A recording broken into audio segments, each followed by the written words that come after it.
Contested logistics is what the DoD asked for, but we need more payload, more range. We're taking the human out of the picture to be able to move cargo. The autonomy stack is what's been carrying us through. People just want the outcome. The infrastructure, like the ecosystem just isn't there. So we've had to stand up all of those 5 buckets ourselves, the hardware that goes into it, the autonomy stack, the command and control, flight operations, and then you have the customer relationship. We're going out and saying, hey, anybody and everybody that wants it, here's the airframe that's available. We're providing this airborne infrastructure as a service. Hey everyone, and thanks for listening to another episode of DIB Innovators. Today I'm speaking with Isaac Roberts, Chief Strategy Officer at Skyways.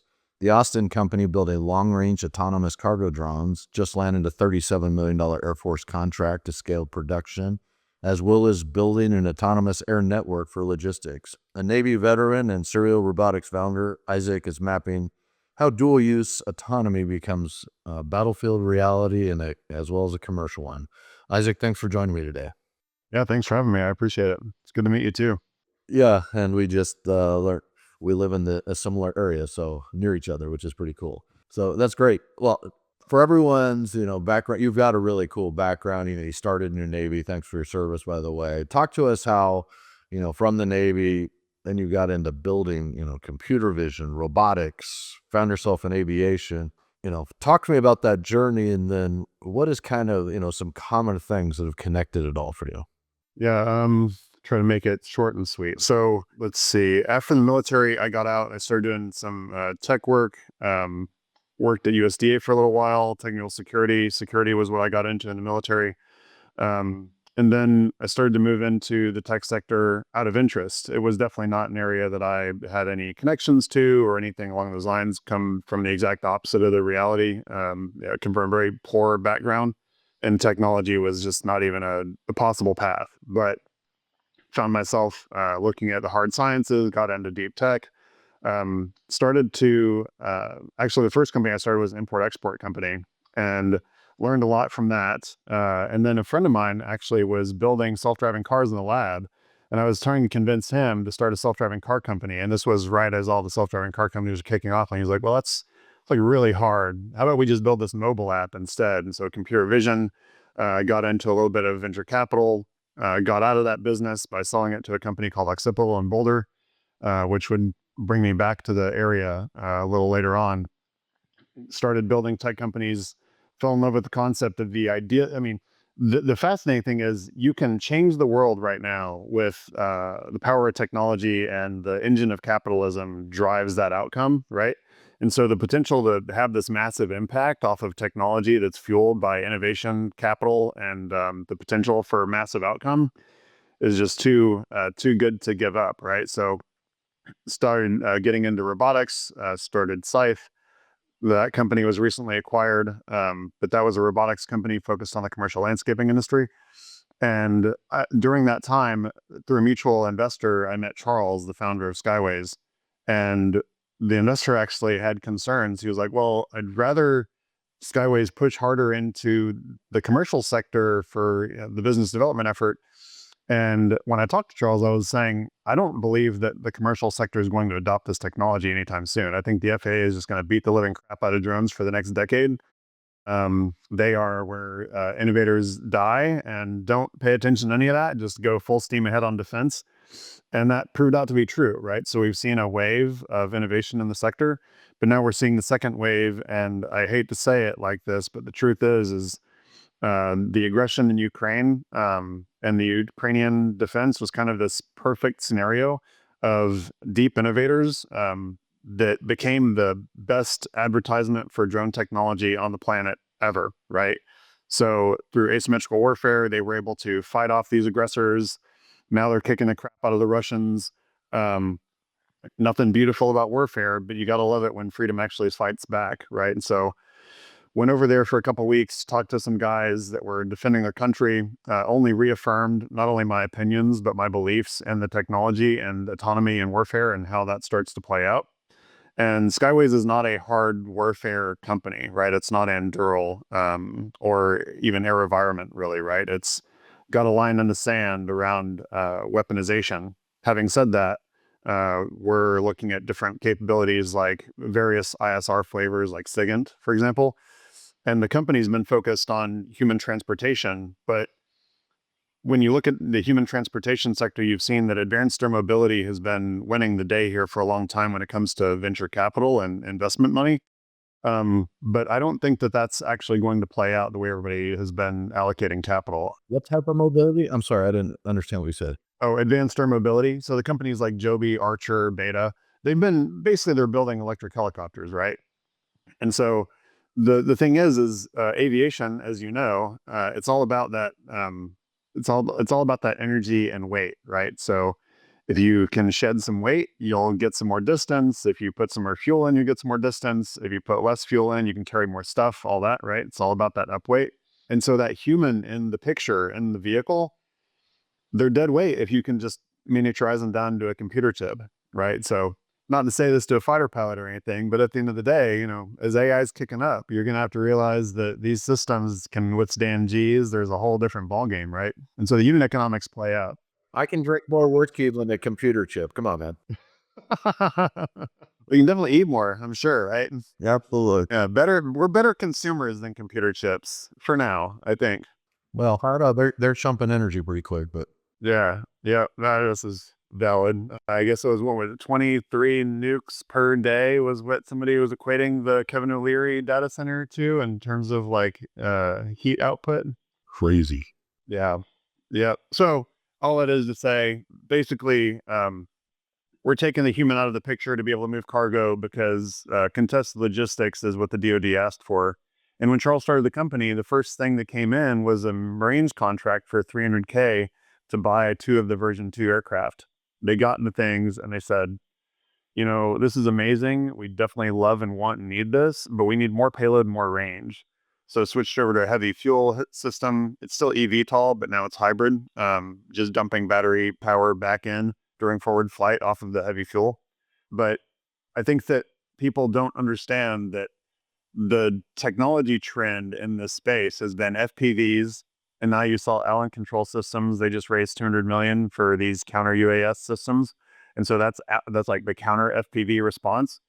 But you get into this thing of, okay, well, once you have that, the question starts to be, how do you have troops getting forward deployed to be able to support these systems that are like attack systems, like on the combat front? And then it turns into a logistics problem again. Right. So that's kind of where we're at. And I believe that the hype cycle is catching up to us, and we're about to see this wave crest in our favor. That's awesome.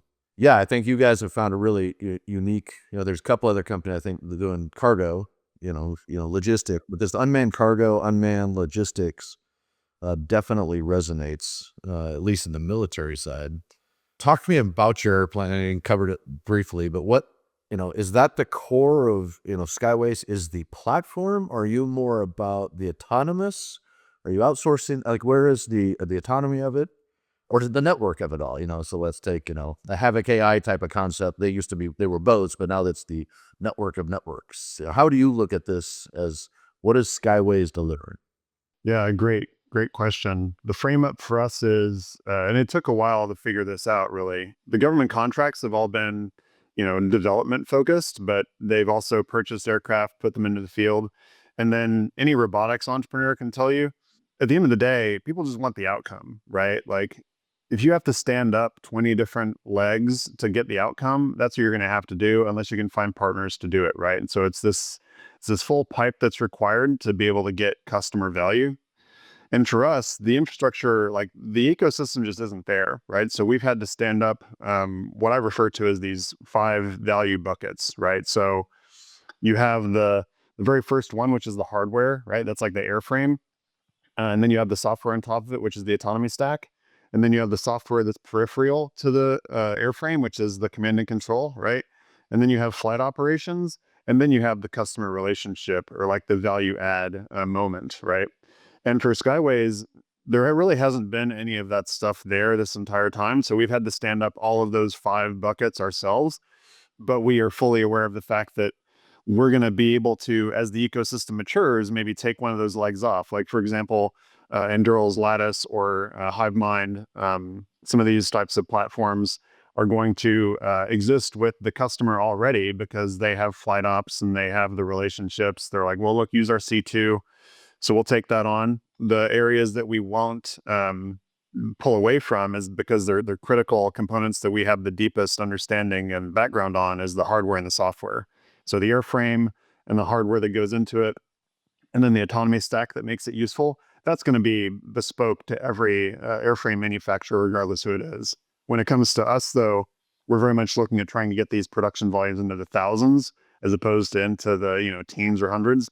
And that's a completely new territory for this size of aircraft, right? It's like an autonomous Cessna, 24-foot wingspan, no person in the mix. And so if you've got 1 million DJI drones coming off the line every month and you've got 700 737s coming off the line every year, surely there's like a missing middle there that we're targeting. And that's the big focus for us. And meanwhile, we will do whatever we have to do to get that customer value and all the different verticals we're going after, whether it's commercial, defense, et cetera. But we definitely think that the long-term beachhead is in the hardware and the software with the autonomy stack. Okay, that's great. You've been military. I will come back to that, but I'm curious from a perspective of, your dual use. Where do you see this capability, this outcome? Because I'm pretty sure you mentioned it multiple times, the commercial side. What is this outcome? What are you looking to help on the commercial side? Yeah, so right now there are a bunch of people flying missions for inspections to begin with, right? So the drone industry in the commercial side is very similar to what it is in defense. It's a lot of ISR, right? ISR for road inspections, power lines, oil and gas fields, methane detection, et cetera, right? We're going after that because what we see right now is there are a whole lot of payloads, like companies like Bridger Photonics, Bar Air Patrol, Insight M. They're doing a lot of these inspections where they're just kind of monitoring the assets. This is like a global problem, right? It's not just the U.S. based on regulators. Like in Africa, they're literally monitoring for hot tapping on the pipeline to make sure nobody in Nigeria is just straight up stealing the oil out of the pipes.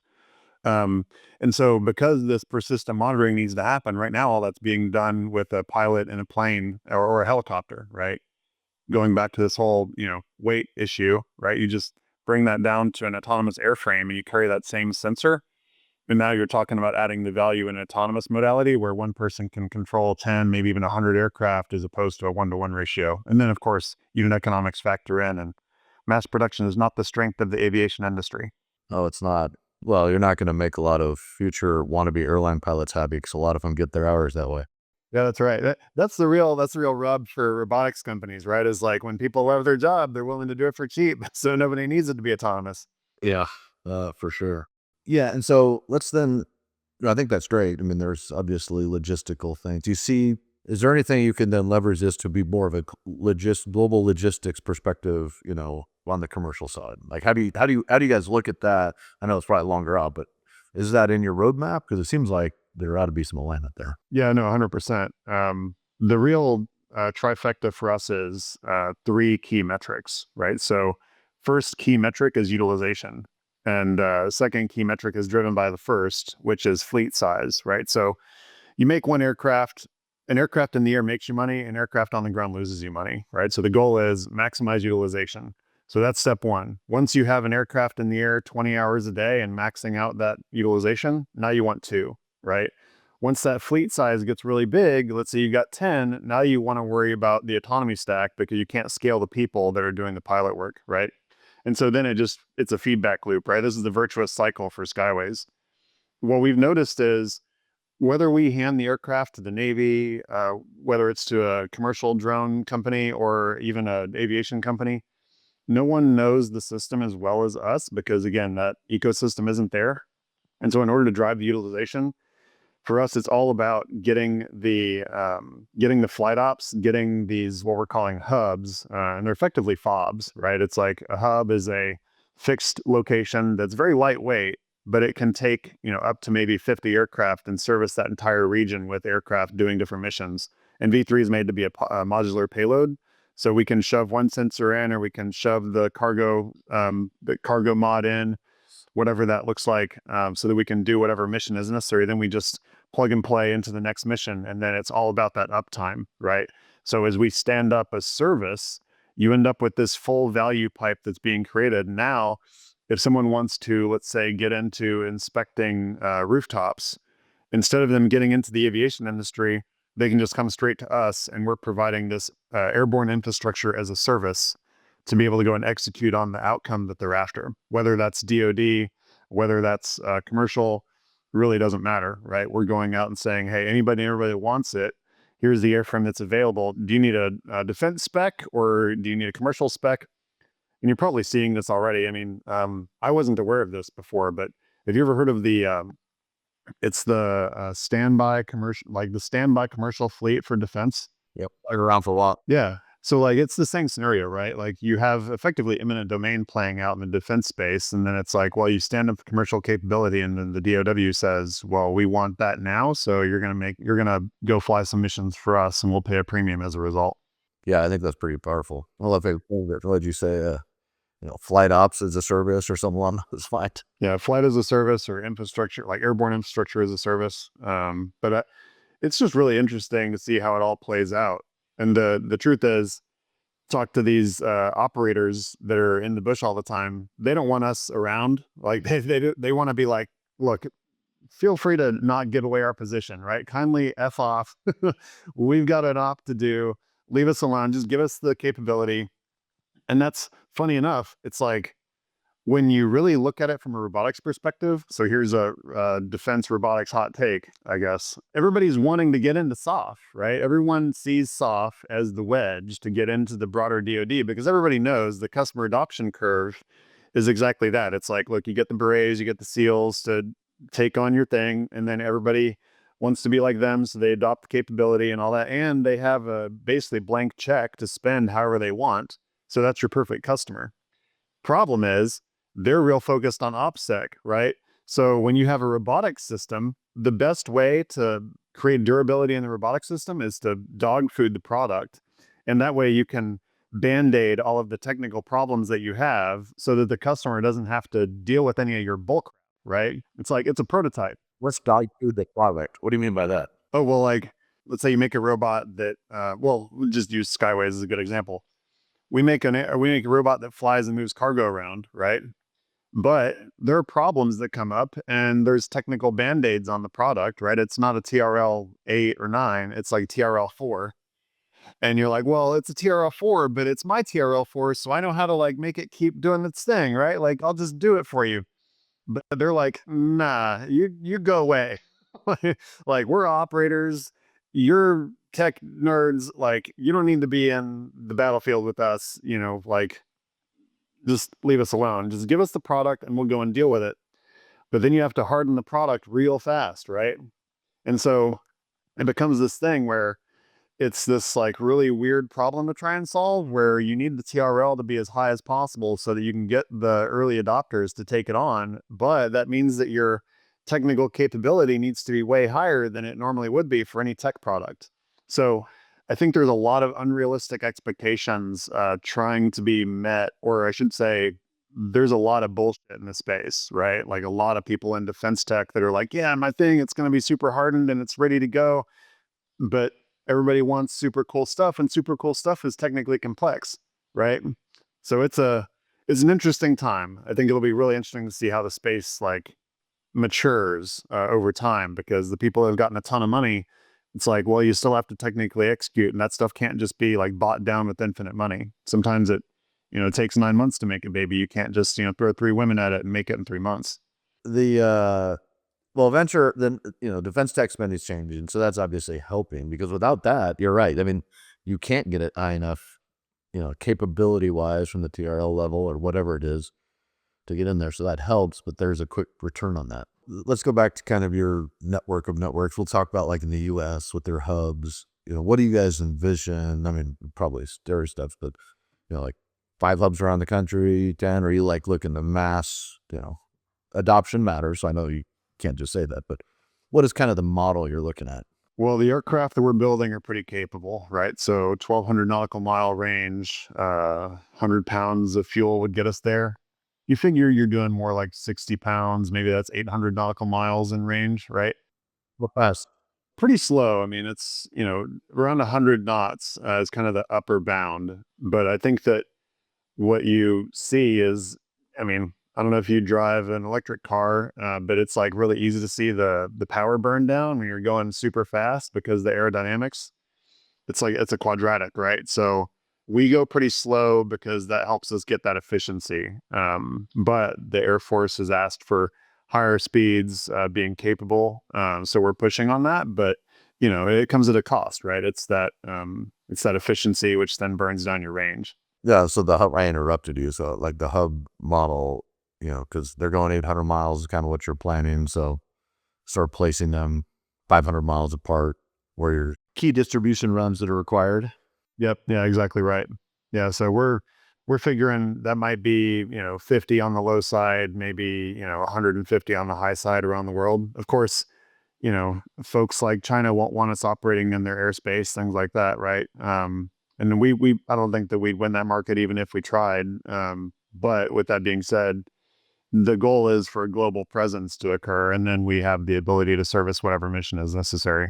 How about building the airframe itself? How many do you think, how do you look at the manufacturing? So that's the other, another side of defense tech. And, are you building to scale, or are you just making a couple of cool prototypes that show great capability?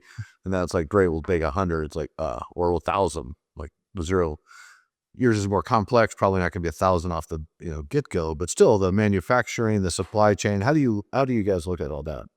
Yeah, right now the biggest throttle that Skyways has had is its reliance on government money, right? So we're more of a traditional company in that sense, where we haven't raised a lot of money, but we're going after government contracts and we're winning them against companies like Boeing, right?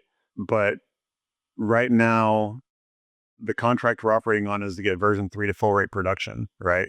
And that's targeted at 10 a month. But that's, those are rookie numbers, right? We want to get into the thousands per year on the volume side. And now that the DOW's dropped 13.5 billion on contested logistics specifically, as a portion of this drone dominance push, the demand is pretty damn real. Like there's just nothing available right now for this capability. And it's not just on the defense space, it's commercial too. So what we see as a production line that's dual track that has 80% overlap between commercial and defense. Then you have your commercial variant split off and your commercial variant split off, with the focus of DoD being capability and commercial being cost down, right? But the overarching goal for everybody is reduced price, and that's that 80% pipe. So with that being said, our official projections, we share around around 1,000 around 1,000 by the end of 2030.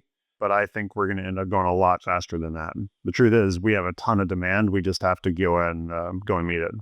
Yeah. So from a production, manufacturing, supply chain, do you have that capacity, or is that going to be part of that's always right. The hard part is demand is that all of a sudden you get the contract. Now you need to build another factory. Yeah, exactly right. I mean, we're definitely going to have to expand. We have the resources right now to do that 10 per month volume with the V3. Having said that, so right now we're on the Strat5, which is a fantastic program. But then there's follow-on capital, right? So, we're looking at AppFit, the OSD money, different avenues for full capitalization of the business. So we're definitely gearing up for those things, and it really just comes down to getting the first dozen or so units out the door, prove it all out to everyone, and we know that we're going to get the government contracts that are going to propel it a lot faster. That's super cool. Tell me the advantages of kind of your eVTOL versus gas, because I know there are some other competitors using gas. And probably, well, I mean, they can go faster, I guess. I'm not sure farther. I'm sure they can go farther depending on the size of the vehicle. But how did this come to electric? Do you think that's where it's going to stay, this hybrid kind of electric? Or do you see other propulsion mechanisms? Because it really sounds like you're building the architecture for this logistics talent, and it may become less about the type of platform other than multiple platforms falling into this architecture. Yeah, I mean, the truth is the Marines were the first ones to say it, but everybody's been saying it since, which is we want more payload and more range, right? And you just can't do it with electric. The autonomy stack is what's been carrying us through, right? So when you look at more payload and more range, It's just the energy density is not there yet from a battery perspective, right? So I wish that that wasn't the case. I want the battery chemistry to improve faster, and maybe we'll see some dramatic improvements from AI in this area, but I don't think that we can count on it, right? So what we see right now is, I mean, you know this, the military doesn't want MOGAS. They're like heavy fuel only because that flashpoint's a real bitch in combat. So we're not going to let you do anything besides heavy fuel. So that's, JP5 or Jet A1 or some variant.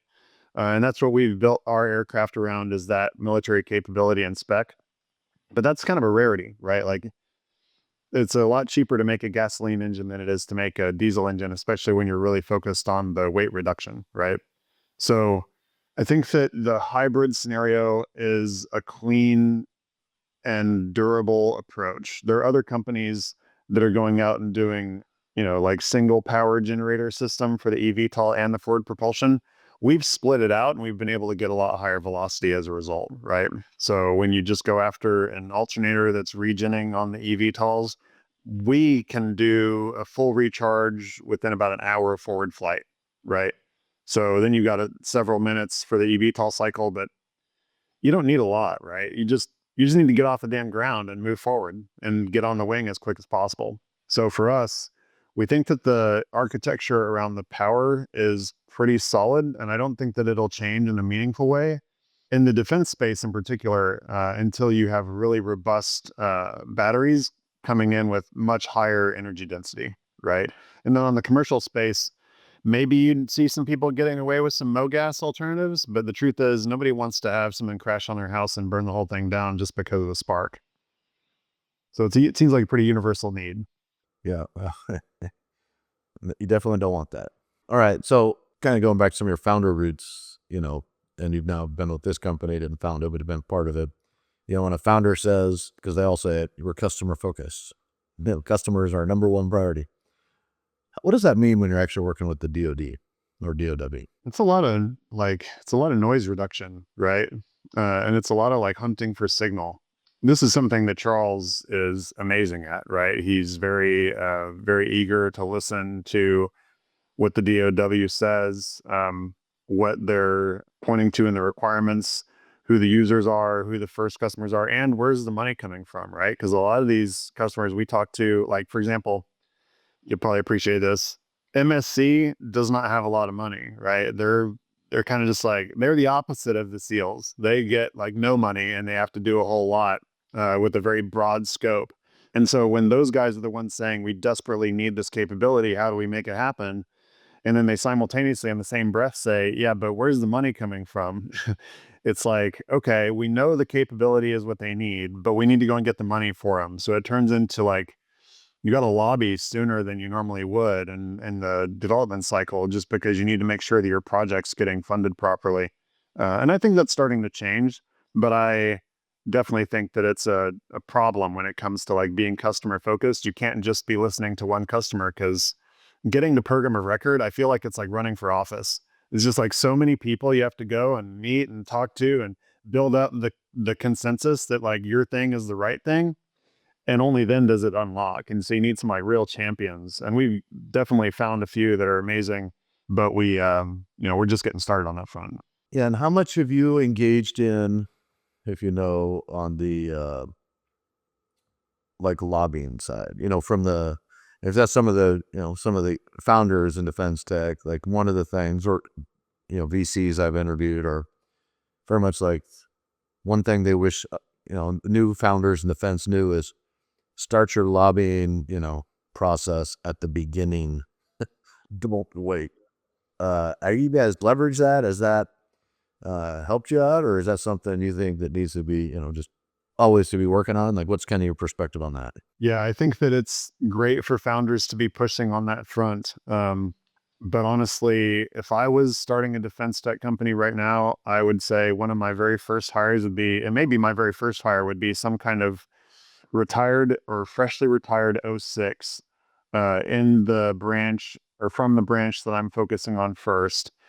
And that experienced, O6 that's going out ground pounding on both the command side and the hill side, massive value, right? Because that is the instantaneous demand signal. It turns into the typical VC hype game of like, yeah, look at all the magic we're going to do and blah, blah, blah. Real stuff moves faster, but that's the name of the game in venture anyway, right? So I feel like that was something that Skyways didn't do early on. It was very much all bottom up and no top down. But recently we were able to bring in our first focused defense BD person, Kevin Eastland. He's amazing. And we've had the fortunate luck of working with Wayne McAuliffe, who is over at Martin UAV, and Jake Jacobson, a retired 3-star from the Air Force. These guys are, and Bo Griffith from Flight House. This is an amazing team to be able to work with on a not just a small budget, but just a short time frame and getting a lot of results very quickly. That's great. So you've mentioned you're getting ready for your Series B.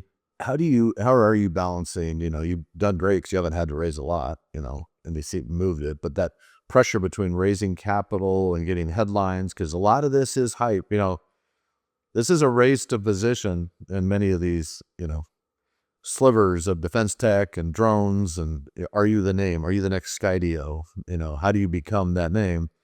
Vice executing high quality, just outcomes with your aircraft and systems. How do you balance? What's your perspective on that balance? For Skyways, it's been a just grind it out and get the job done and not focused at all on fundraising.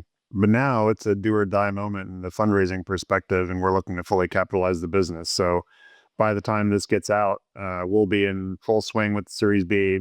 We're definitely, looking to raise a Series B, and we're seeing the scenarios beyond that. But at the end of the day, this technology is inevitable. We see this happening no matter what.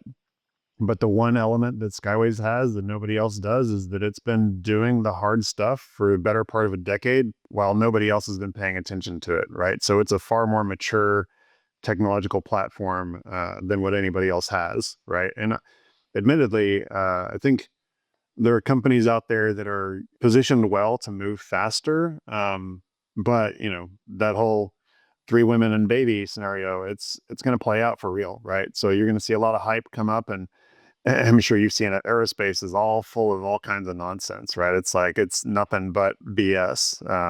But you got to get out there and fly real missions in order for the DoD to take you seriously. So that's what we're doing. Yeah, I think that's a great perspective.